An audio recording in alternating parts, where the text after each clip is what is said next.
Jai Jinendra, I am Neetu Jain. Welcome to my channel Success Angel. In this video, we are going to discuss Section 5 of Companies Act 2013. तो बने रहिए मेरे साथ इस video के and तक. This section deals with the provisions related to Articles of Association. Articles of Association is the next most important document of the company after Memorandum of Association.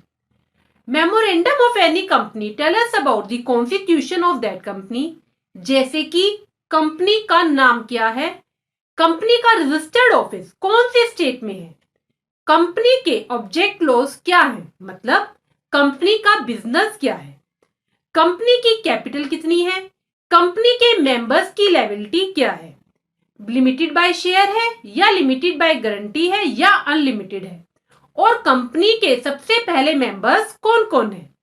Whereas articles tell us about the internal regulations of the company, जैसे कि company की board meetings या general meeting कैसे conduct की जाएगी, members के क्या voting rights हैं, किन केसेस में मेंबर्स अपने वोटिंग राइट्स यूज नहीं कर सकते, कंपनी मेंबर्स के राइट्स को कैसे चेंज कर सकती है, कंपनी शेयर्स कैसे इशू कर सकती है, अगर किसी मेंबर के शेयर सर्टिफिकेट गुम हो गए तो डुप्लीकेट शेयर सर्टिफिकेट इशू करने का क्या प्रोसीजर है, शेयर ट्रांसफर करने का क्या प्रोसीजर है, किस किस केसेस में कंपनी शेयर्स फॉरफिट कर सकती है.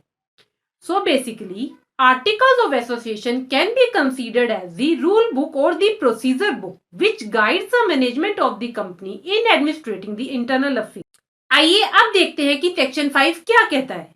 Heading of Section 5 is Articles. According to subsection 1, Articles of Association of a company shall contain the regulations for management of the company. According to subsection 2, the articles shall also contain such matters as may be prescribed, provided that nothing prescribed in this subsection shall be deemed to prevent a company from including such additional matters in its articles as may be considered necessary for its management. Thus, according to subsection 1 and subsection 2, a company may include any matter in its articles as it may consider necessary for its management, but it shall also include such matters in its AOA as may be prescribed under law. For example, section 63 ने कहा कि company bonus shares तभी issue कर सकती है जब ये बात कंपनी के आर्टिकल्स ऑफ एसोसिएशन में लिखी हो that company may issue bonus shares. Now, subsection 3, 4 and 5 deals with the provisions for entrenchment of any regulation in the articles. First of all, let me explain the meaning of entrenchment. AOA के किसी भी regulation को entrench करने का मतलब है कि उस रेगुलेशन को हम बाकी रेगुलेशंस की तरह इजिली अल्टर या मॉडिफाई नहीं कर सकते. आर्टिकल्स में जो पॉइंट्स लिखे होते हैं उन्हें हम रेगुलेशंस कहते हैं. जैसे this is regulation 2, this is regulation 9.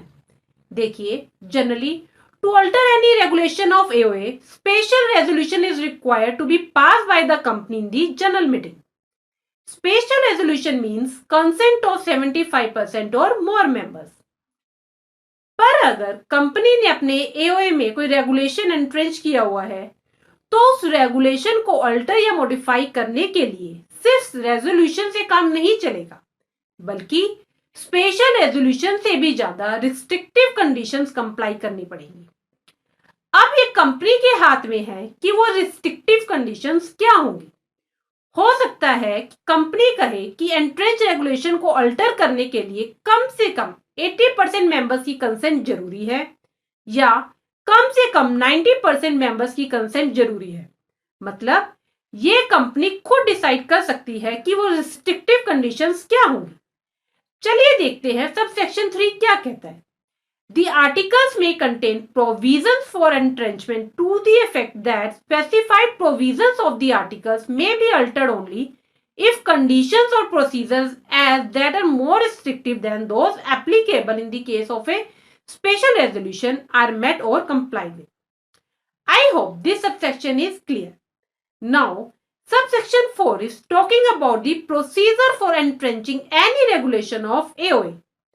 According to subsection 4, the provisions for entrenchment shall only be made either on formation of a company or by an amendment in the articles agreed to by all the members of the company in the case of a private company and by special resolution in the case of a public company.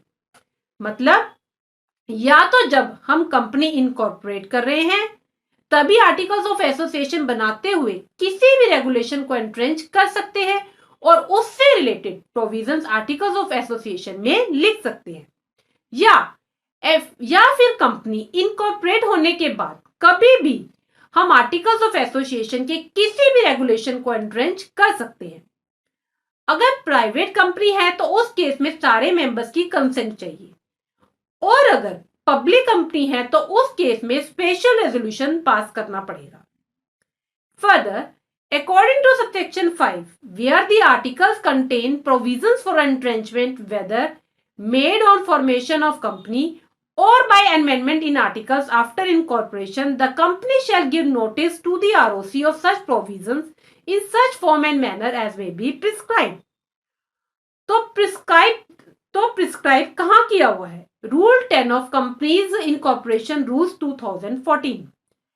According to this rule, अगर हम incorporation के time पर articles के किसी भी regulation को entrench कर रहे हैं तो हम आरओसी को इनकॉर्पोरेशन फॉर्म में ही इसका नोटिस दे सकते हैं, मतलब स्पाइस प्लस में। और अगर हम आफ्टर इनकॉर्पोरेशन कभी भी आर्टिकल्स को अमेंड करके किसी भी रेगुलेशन को एंट्रेंच कर रहे हैं तो हम इसका नोटिस आरओसी को मैनेज एमजीटी 14 में दे सकते हैं। आई होप एंट्रेंचमेंट से रिलेटेड सारे प्रोविजंस आपको क्लियर हो गए होंगे। Now subsection 6, 7 and 8 deals with the format and content of AOA. According to subsection 6, the articles of a company shall be in respective forms as specified in table F, G, H, I and J in Schedule 1 of Companies Act 2013 as may be applicable to such company. मतलब schedule 1 में अलग अलग companies के AOA के format दे रखे हैं। जिस company पर जो फॉर्मेट एप्लीकेबल है कंपनी को उसी फॉर्मेट में अपने एओए बनाने पड़ेंगे। Table F specifies the format for companies limited by shares.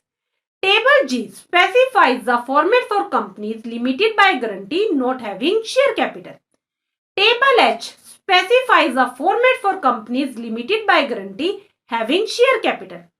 Table I specifies the format for unlimited companies not having share capital. Table J specifies the format for unlimited companies having share capital. In tables में जो AOA के format दे रखे हैं उन्हें हम model AOA कहते हैं because they are basically models on the basis of which we can create our AOA. According to subsection 7, a company may adopt all or any of the contents contained in the table as applicable to the company. But according to subsection 8, if the articles of a company do not specifically exclude or modify the content contained in the table as applicable to such company, complete content of the table shall be considered as the regulation of that company in the same manner and to the extent as if they were contained in the duly registered articles of the company. देखिए, ये मानकर चला जाता है कि आपकी company से related model AOA के सारे रेगुलेशंस आपकी कंपनी एओए के पार्ट है। सबसेक्शन 8 ने बड़ी सिंपल सी बात कही कि अगर आप चाहते हैं कि मॉडल एओए का कोई स्पेसिफिक रेगुलेशन आपके एओए का पार्ट कंसीडर ना किया जाए, या फिर अगर आप चाहते हैं कि मॉडल एओए का कोई स्पेसिफिक रेगुलेशन कुछ मॉडिफिकेशन करने के बाद ही आपके एओए का पार्ट कंसीडर किया जाए तो you must notify this to the ROC. अगर आपने ऐसा नहीं किया तो मॉडल एओए के सारे रेगुलेशंस आपके एओए का पार्ट कंसीडर किया जाएगा, चाहे वो आपके एओए में लिखा हो या नहीं। चलिए अब last subsection 9. It deals with the applicability of this section on the AOA of companies registered under any previous company law. According to subsection 9, provisions of this section shall not apply to the articles of a company registered under any previous company law unless such company amends its articles in this act. Means after enforceability of this section. मान लीजिए एक company companies act 1956 में incorporate हुई थी। उस company के AOA तो companies act 1956 के अकॉर्डिंग ही बने होंगे, पर अब कंपनीज एक्ट 1956 तो रहा नहीं। क्या अब उस कंपनी को अपने आर्टिकल्स फिर से बनाने होंगे as per companies act 2013? Sub section 9 ने कहा कि ऐसी कंपनीज को अपने आर्टिकल्स कंपनीज एक्ट 2013 के अकॉर्डिंग फिर से बनाने की जरूरत नहीं है। हाँ, अगर ऐसी कंपनी कंपनीज एक्ट 2013 के आने के बाद अपने आर्टिकल्स में कुछ चेंज करती है, तो फिर जो चेंज्ड एओए है वो इस सेक्शन के अकॉर्डिंग होने चाहिए। I hope Section 5 of Companies Act 2013 is now clear to all of you. In the next video, I will discuss another section of this Act.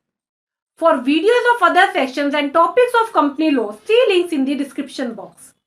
अगर आपको ये वीडियो पसंद आई है तो इसे लाइक जरूर करिएगा, और अगर आपने अभी तक मेरे चैनल को सब्सक्राइब नहीं किया तो प्लीज सब्सक्राइब कर लीजिए ताकि हर न्यू वीडियो का नोटिफिकेशन आपको मिलता रहे।